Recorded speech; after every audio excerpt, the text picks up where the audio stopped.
या न्यूज बुलेटिनचे सहप्रायोजक आहेत गोकुळ.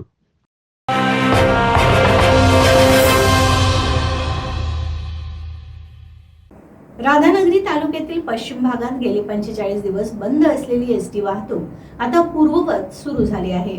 त्या संदर्भात टीव्ही नेक्स्ट मराठीने वृत्त प्रसिद्ध केलं होतं.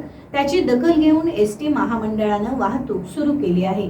टीव्ही नेक्स्ट मराठीने याबाबत आवाज उठवल्याबद्दल राधानगरी पश्चिम भागातील पालक विद्यार्थी यांनी समाधान व्यक्त करून नेक्स्ट मराठी चॅनलचे आभार मानले आहेत.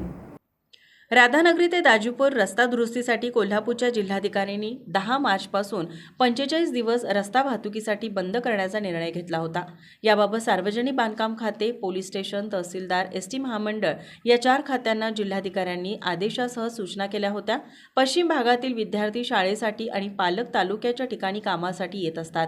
या संदर्भात नेक्स्ट मराठी वाहिनीने वृत्त प्रसारित केले होते. याची दखल घेऊन सार्वजनिक बांधकाम खात्यानं पश्चिम भागातील रस्त्याचे काम 70% काम पूर्ण झाल्यानंतर एसटी महामंडळाच्या कोल्हापुरातील अधिकाऱ्यांनी रस्त्याचा सर्वे करून जिल्हाधिकाऱ्यांना तातडीनं कळवले. पश्चिम भागातील मुलांचे शैक्षणिक नुकसान टाळण्याच्या दृष्टीने या मार्गावर एसटी बस सेवा सुरू केली.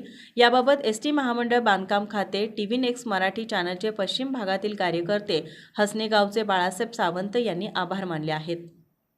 गेले 25 दिवस बंद असलेली एस टी आज सुरळीतपणे चालू झालेली आहे. कामगारांना होणारा त्रास, मुलांच्या सुरू झाल्या परीक्षा, त्यामुळे मुलांना सुरक्षित होईल. 25 दिवसानंतर आज एस टी चालू झाल्यामुळे कामगार वर्गामध्ये मुलांच्या आनंदाचे वातावरण आहे.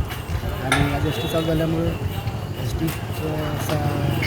टी बसस्थानकाचे जिल्हाधिकारी व जिल्हाधिकारी यांचे मी मनापासून आभार मानतो.